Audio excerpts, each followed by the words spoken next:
प्रातः क्लास चल रहा था 14/12/1967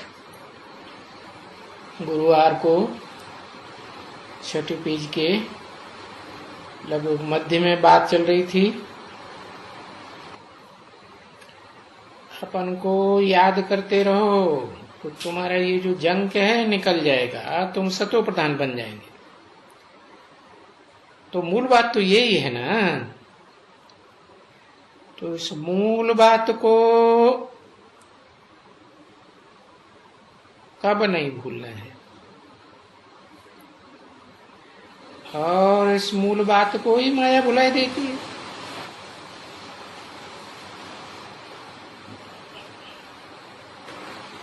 तो इसमें कितना खबरदार रहना पड़ता है। रात दिन यही रोना लगा रहे कि हम बाप को याद करें तो सतो प्रधान बने।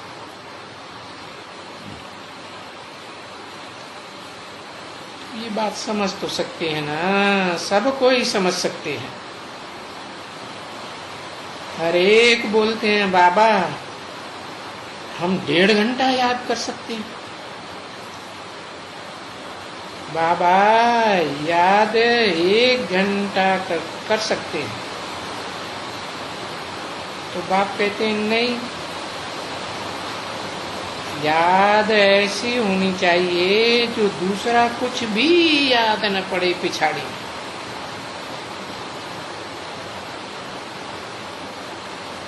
देखो बच्चे,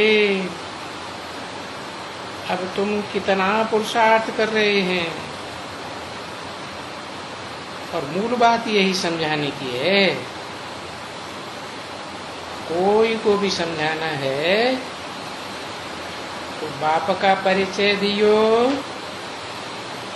आत्मा का परिचय दियो, और यही बात समझाओ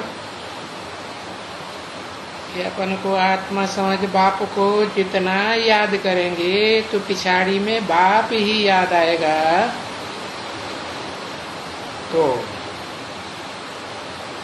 मनुष्य सृष्टि का बाप इस सृष्टि रूपी रंगमंच पर जितना जन्म जन्मांतर ज्यादा से ज्यादा सुख भोगेगा, तुम्हारा भी नंबर पास में लगेगा। बाबा कहते हैं जब प्रदर्शनी भी खुलती है ना, बहुत आते हैं, उनको पहले पहले ही कहना चाहिए, और पहले ही बाबा के पास ले आना चाहिए। कैसे ले आएंगे बाबा के पास प्रदर्शनी में? ब्रह्मा कुमारियां तो कहती हैं 32 करोड़ वाला ज्योति बिंदु शिव बाबा के पास ले जाएंगे। ऐसे हाँ, कैसे ले जाएंगे बाबा के पास? अरे 32 करोड़ वाला शिव ज्योति बिंदु निराकार तो बाबा है ही नहीं, वो तो आत्माओं का सिर्फ बाप है? हाँ, साकार बाबा के पास भी तब ले जाएंगे जब पहले समझाएंगे है कि वो निराकार कौन से साकार बाबा में प्रवेश करके मुकर्रर रूप से आते हैं। तो वो तो चैतन्य प्रदर्शनी की बात हो जाएगी, जड़ प्रदर्शनी में थोड़ा ही समझा सकेंगे। या जड़ फोटो रख देंगे सामने तो समझा सकेंगे? वो भी खुद ही नहीं समझा होगा तो दूसरों को कैसे समझाएंगे? तो प्रदर्शनी में आते तो बहुत हैं, जड़ प्रदर्शनी में भी और चैतन्य चित्रों की प्रदर्शनी में भी बहुत आवेंगे। उनको पहले ही पहले कहना चाहिए है, ये बाबा है ना, सबका बाबा है। किसी तरफ इशारा करेंगे? साकार की तरफ इशारा करके बताएंगे ना ये बाबा है, या कि निराकार ज्योति बिंदु की तरफ इशारा करेंगे ये बाबा है? वो तो बताई दिया। क्या क्या बताई दिया कि ज्योति बिंदुओं का, बिंदु बिंदु आत्माओं का वो बाप है, बाबा नहीं, ग्रैंडफादर तब बनता है जब मुकर्रर शरीरधारी साकार में प्रवेश करता है, तो उसका परिचय देना पड़े। तो ऊंचे ते ऊंचा भगवंत, ऊंच और नीच इस दुनिया की बात है या निराकारी दुनिया की बात है? इस दुनिया की बात है। तो बताया है, तो पहले ये मान लेवे कि ऊंचे ते ऊंचा भगवंत को है मट्टी में मिलाई दिया है। कैसे मिलाई दिया है? सर्वव्यापी कह के, वो कण कण में है जानवरों में है, मक्खी मच्छरों में है, समझे ना? तो ये तमो प्रधान माया ऐसी है ये, जो एकदम बाप को मिट्टी में मिलाई देती है।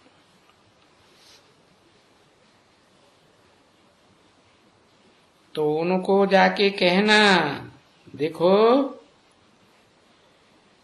ये ऊंचे ते ऊंचा भगवंत है ना, है किसकी तरफ इशारा करेंगे? तो साकार में आए हुए निराकार की तरफ इशारा करेंगे या सिर्फ साकार की तरफ इशारा करेंगे? है दोनों की तरफ बताना पड़े ना। तो फिर निराकार आत्मा भी तो साकार शरीर के बगैर कोई काम नहीं कर सकती ना। तो निराकार और साकार दोनों जब मिलते हैं पुरुषोत्तम संगम युग में, तो वो कहा जाता है ऊंचे ते ऊंचा भगवंत। इस षष्ठी रूपी रंगमंच पर पार्ट बजाने वाले दोनों हैं कि एक ही है? दोनों हैं। तो ये कोई ठिक्कर भीतर भीतर में तो नहीं है ना, हर जगह व्यापक है क्या? इनको तो मिट्टी में नहीं मिलाना चाहिए ना। इनकी सारी इज्जत मिट्टी में मिलाई दी नहीं। हाँ, ठिक्कर में कह के, भीतर भीतर में कह के, वो ये बुद्धि ऐसी हो गई है, माया ऐसी बुद्धि कर दी है, तमो प्रधान बनाई दिए। जो मनुष्य कहते हैं कि कण कण में, ठिक्कर भीतर भीतर में भगवान, अरे ये ऊंचे ते ऊंचा भगवंत है, ये पतित पावन है ना, जिसको तुम बुलाते रहे जन्म जन्मांतर। तो पतित पावन को अगर मिट्टी में मिलाई दिया, तो फिर पावन करने कौन आएगा और कहां से आएगा? तो उनको ले जाना चाहिए बाप के पास पहले पहले। क्या? किसके पास? पहले पहले बाप के पास ले जाना चाहिए। तो ब्रह्म कुमारियां ठीक कहती है ना, आत्माओं के बाप के पास ले जाती है। निराकार बाप है ना, निराकार आत्मा है, तो ठीक करती है गलत करती है? बाप के पास ले जाना चाहिए कि नहीं? अरे दोनों बाप हैं, एक है मनुष्य सृष्टि का बाप साकार और एक है आत्माओं का बाप निराकार। दोनों एक ही व्यक्तित्व में, एक ही पर्सनालिटी में है ना।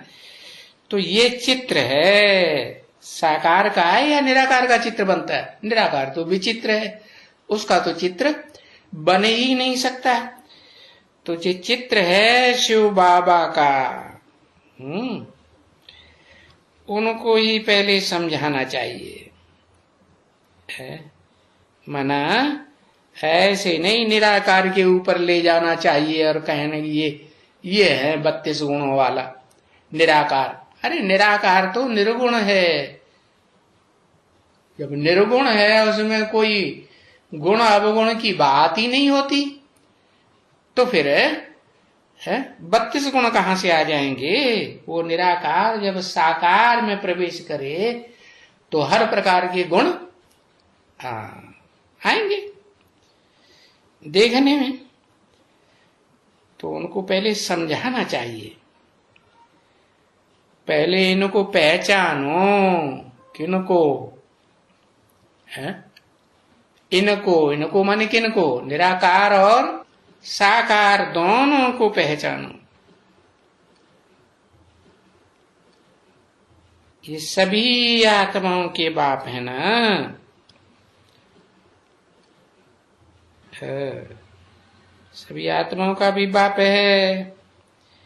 और जिस मुकर्रर रथ में आया है वो रथधारी सभी मनुष्य सृष्टि का बाप है।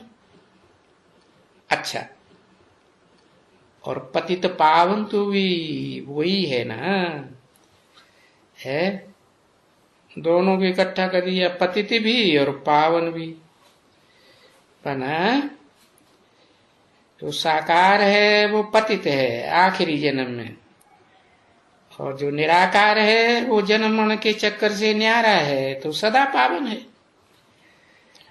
और वो पावन और पतित दोनों का मेल यही साकारी सो निराकारी है। इसीलिए तो भक्ति मार्ग में शास्त्रों में भी लिख दिया है, सगुण अगुण नहीं कछु भेदा, उभय हरे भव संभव खेदा। सगुण में माना साकार में और निराकार में कोई भेद नहीं है। भेदवादी जो है वो द्वैतवादी हैं। दोनों ही निराकार भी और साकार भी दोनों मिलकर के ही संसार के जो भी दुख हैं उनको दूर कर देते हैं।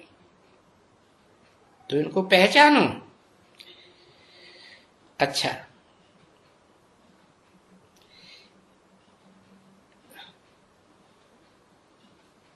सदगति दाता भी यही है क्योंकि ये है स्वर्ग का रचयिता। क्या स्वर्ग का रचयिता है ये माने कौन? व्यक्तित्व या अव्यक्त व्यक्तित्व, ये स्वर्ग का रचयिता है। कैसे है रचयिता? वो निराकार प्रवेश करके साकार में है ऐसा स्वस्थिति में जाने वाला बनाने वाला है ना। तो वो बाप जो बनता है मनुष्य सृष्टि का बाप, ऐसा कैसा? स्वस्थिति में स्थित होने वाला। तो तुम्हारा स्वर्ग है कि नहीं? तुम्हारा स्वर्ग भी है, तुम्हारा घर भी है और तुम्हारा बाप भी है, टीचर भी है। तो जरूर यही एक है जो सदगति दाता है। बाकी तो इस दुनिया में कोई भी व्यक्तित्व मात्र, कोई पर्सनालिटी नहीं है जो सदगति दाता कहा जाए। अच्छा, अभी तुमको बताते हैं कि ये जानते हो कि ये आते ही हैं संगम युग पर। क्या ये आते हैं माने एक है या दो हैं? हाँ, दो हैं। ये आते ही हैं संगम युग पर। दोनों संगम युग पर आते हैं, बाकी 4 युगों में नहीं आते। वो आता है, एक आता है। और ये क्यों कहा ये आते हैं? आते हैं ये बहुवचन हुआ या एक वचन एक हुआ? कौन आते हैं संगम युग पर? अरे दोनों मिलकर के संसार में आते हैं, माना प्रत्यक्ष होते हैं। जैसे बच्चा जन्म लेता है ना, तो शरीर भी और आत्मा भी दोनों प्रत्यक्षता रूपी जन्म लेते हैं ना। तो ऐसे ही ये आते ही हैं संगम युग पर। हाँ, संगम युग पर आते हैं माने जो साकार है वो भी निराकारी स्टेज में संगम युग पर प्रत्यक्ष होता है, और जो निराकार है वो भी साकार में आकर के संगम युग में बच्चों के सामने प्रत्यक्ष होता है।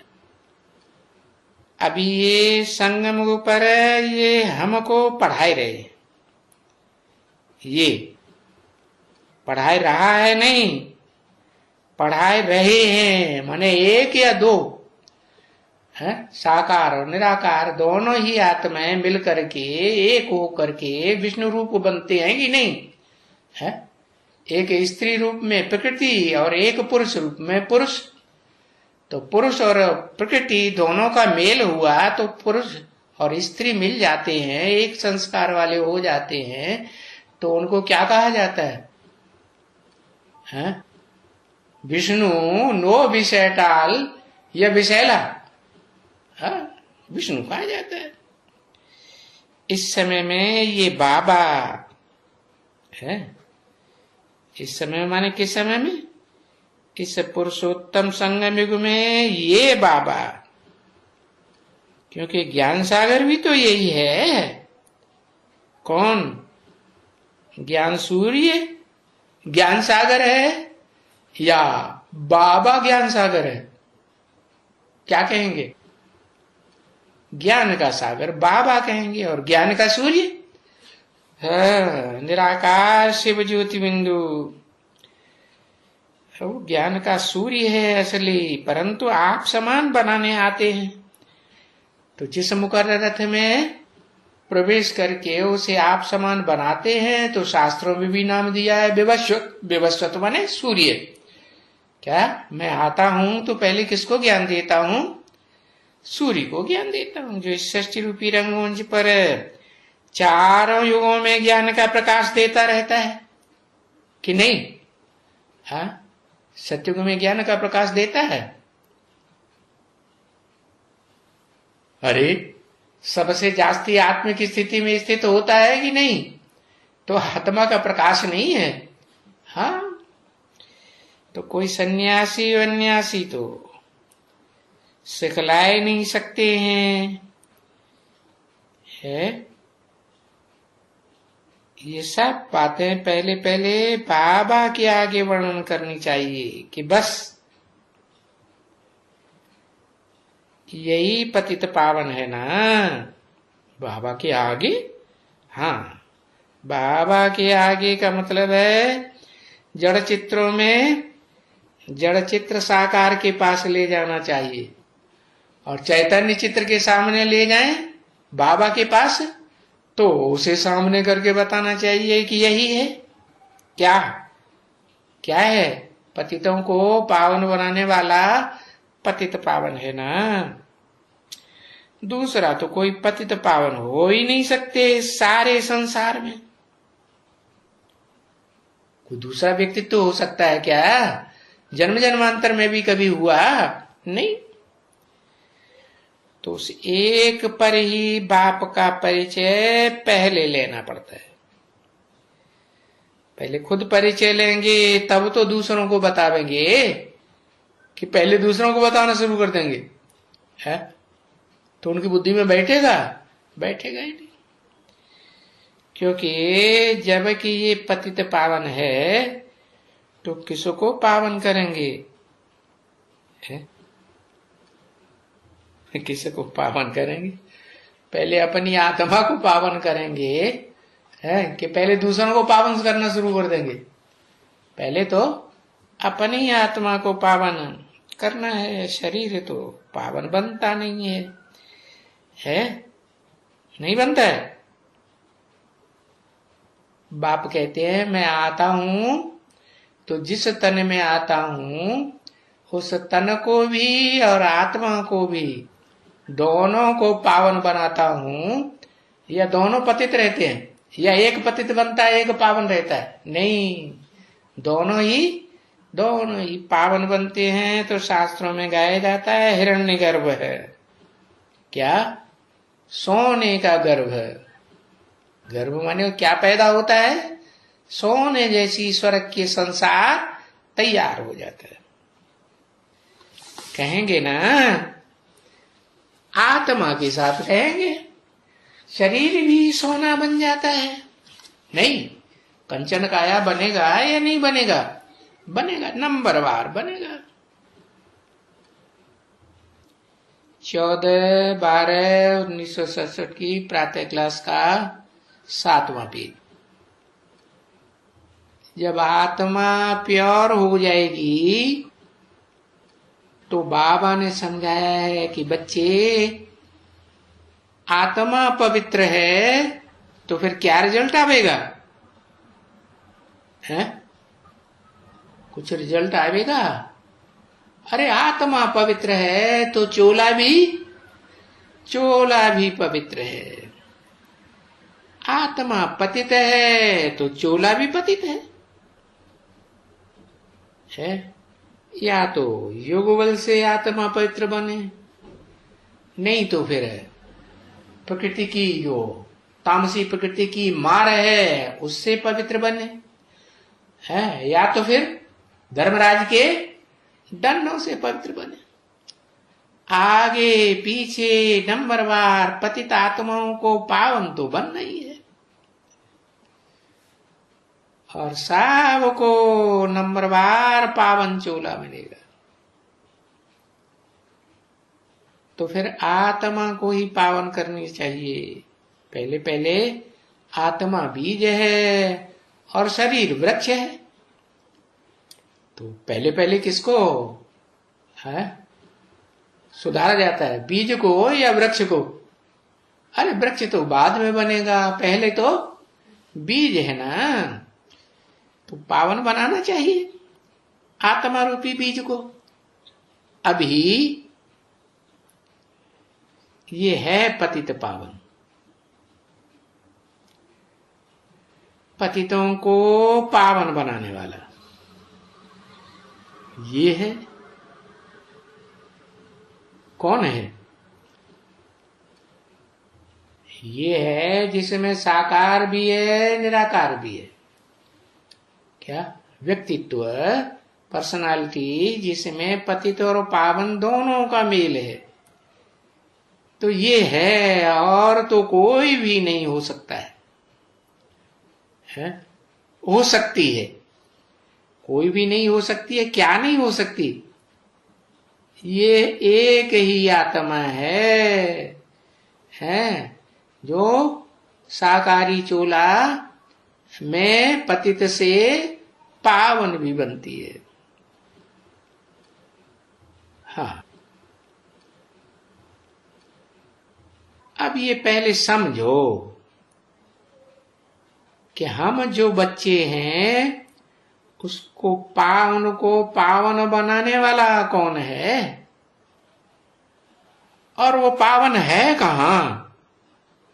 है इस साकार सृष्टि में है तो साकार होगा या निराकारी धाम में ढूंढेंगे जाके? कहाँ ढूंढेंगे? कहाँ है? पावन किसको कहा जाता है? बिंदी को है? किसको कहा जाता है? निराकार को या साकार को पावन कहेंगे? पतित और पावन किसको कहेंगे? साकार में जो आत्मा है वो ही पतित बनती है, वो ही पावन बनती है। लेकिन साकार के द्वारा मालूम पड़ता है कि बिना साकार शरीर के पता चलता है कि ये पतित है कि पावन है। हाँ, साकार शरीर के द्वारा ही पतित चलेगा। भाई कहते हैं ना, मुक्ति धाम व जीवन मुक्ति धाम।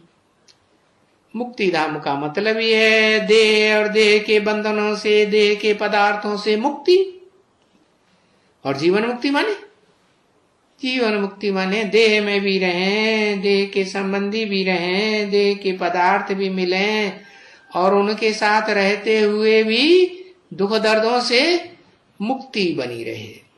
उस धाम को कहा जाता है जीवन मुक्ति धाम। तो ये बातें तो उस समय में समझानी पड़ती है ना। किस समय में है? जिस समय जड़ चित्रों की प्रदर्शनी समझा रहे हो या चैतन्य चित्र के सामने ले जाकर के समझा रहे हो, तो ये उस समय प्रदर्शनी में अच्छी तरह से बुद्धि में ठहरा करके बता सकते। अभी ठहरा करके इतनी बातें एक एक को समझाओ तो इतनी रस आती है कि प्रदर्शनी में एक दो आते हैं। प्रदर्शनी में तो हाँ ढेर सारे बच्चे घुस पड़ते हैं। प्रजावर की आत्माएं ज्यादा आती हैं या राज परिवार की या निकलने वाली आत्माएं ज्यादा आती हैं? प्रजावर की ढेर सारी। तो इतनी रस आती है, तो इतनी रस को कौन समझाएगा? है गहराई से कोई नहीं समझा सकता। परंतु पहले पहले वहां जाकर के खड़ा रहना चाहिए एकदम। कहाँ है? उस चैतन्य चित्र के सामने जाकर के खड़ा रहना चाहिए। जड़ चित्रों की प्रदर्शनी समझाते हैं तो बाबा का जो जड़ चित्र फोटो है उसके सामने ले जाके खड़ा रहना चाहिए। तो वो चित्र एक नहीं रखना चाहिए वास्तव में। क्या प्रदर्शनी में वो चित्र अनेक जगह होना चाहिए। जैसे वो दिखाते हैं ना, है कौन सा डांस दिखाते हैं?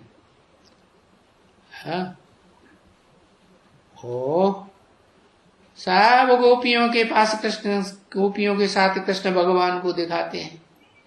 तो जितनी जितनी गोपियों के चित्र उतने उतने वो भगवान के रूप सामने दिखाते हैं कि नहीं? हाँ।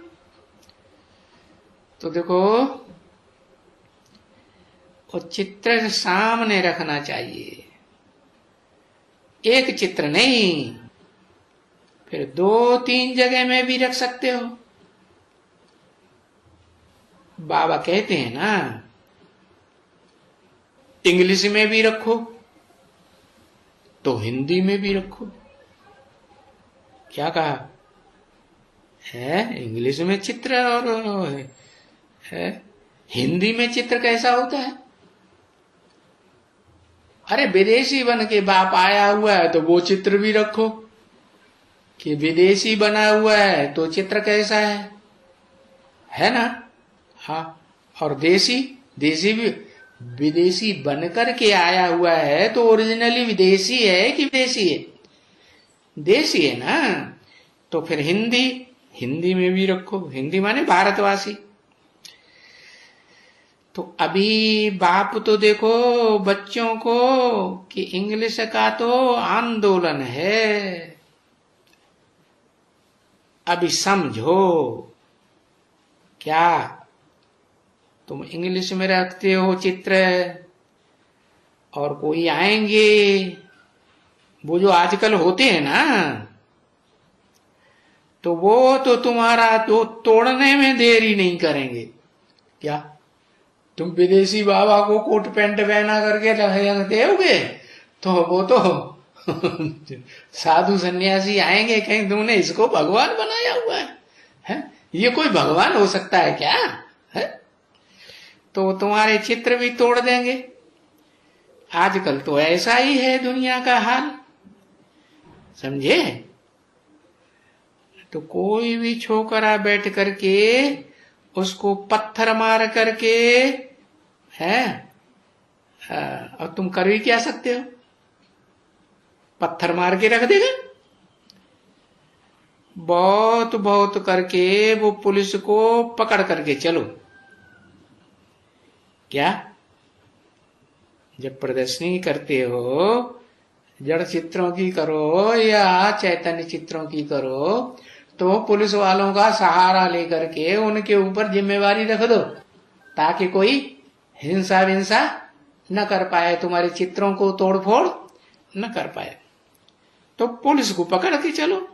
हाँ चलो अच्छा, तुम कंप्लेंट किया और तुम कर ही क्या सकते हो? ऐसे तो नहीं कि उसने तोड़ फोड़ कर दी तो तुम भी उसकी नाक आंख कान तोड़ना शुरू कर दो। है तुमको तो बाबा ने ये सिखाया ही नहीं कि तू कोई हिंसा करता है तो तुम बदले में उसकी हिंसा। हाँ बाबा तो सिखाते हैं क्या, ला अपने हाथ में नहीं लेना है, कंप्लेंट करो, कंप्लेंट कर सकते हो। तो देखो इंग्लिश के लिए भी कितने आंदोलन बन गए हैं, है हाँ कि भाई इंग्लिश जरूर होनी चाहिए, इंग्लिश के बगैर अब काम चलेगा कि नहीं चलेगा? नहीं चलेगा। अच्छा क्यों? ईश्वरीय ज्ञान में ईश्वर आया हुआ है तो इंग्लिश में अगर बात न करे, हिंदी में ही बात करके भगवान समझाएगा तो चलेगा नहीं? भगवान के लिए तो चलेगा लेकिन बच्चों के लिए नहीं चलेगा, क्योंकि भगवान को तो बच्चों को प्रत्यक्ष करना है? तो भगवान तो बच्चे तो भारतवासी हैं जास्ती के, जो बीज रूप आत्माओं में विदेशी हैं, मूल रूप में क्या है? मूल रूप में तो भारतवासी है ना, तो वो तो जल्दी ही हिंदी समझ जाते हैं। बाकी जो विदेशी हैं हाँ उनके बगैर तो ये ज्ञान की प्रत्यक्षता हो ही नहीं सकती। क्यों नहीं हो सकती? क्योंकि जो विदेशियों में भी जो अंग्रेज हैं, अंग्रेजी जानने वाले, अंग्रेजी भाषा वाले, उनकी बुद्धि तो तीखी है ना। क्यों तीखी है? क्योंकि तो लास्ट में आकर के परमधाम से इस सृष्टि पर उतरते हैं ना, तो नई नई आत्माएं उतरती हैं तो बुद्धि कैसी होगी? नई सतो प्रधान बुद्धि होती है कि तमो प्रधान? सतो प्रधान सात्विक तीखी बुद्धि होती है, और तीखी बुद्धि के कारण वो ज्ञान की गहराई को जल्दी जल्दी पकड़ लेते हैं। तो उनको समझाए बगैर तो सारी दुनिया में आवाज फैलने से चलेगा? फैलेगी ही नहीं। तो देखो भारत में भी अंग्रेजी के लिए कितने आंदोलन बन गए, खास करके दक्षिण भारत वाले तो बिना अंग्रेजी के चल ही नहीं सकते। इसलिए बाबा कहते हैं दक्षिण भारत है भारत का विदेश। ओम शांति।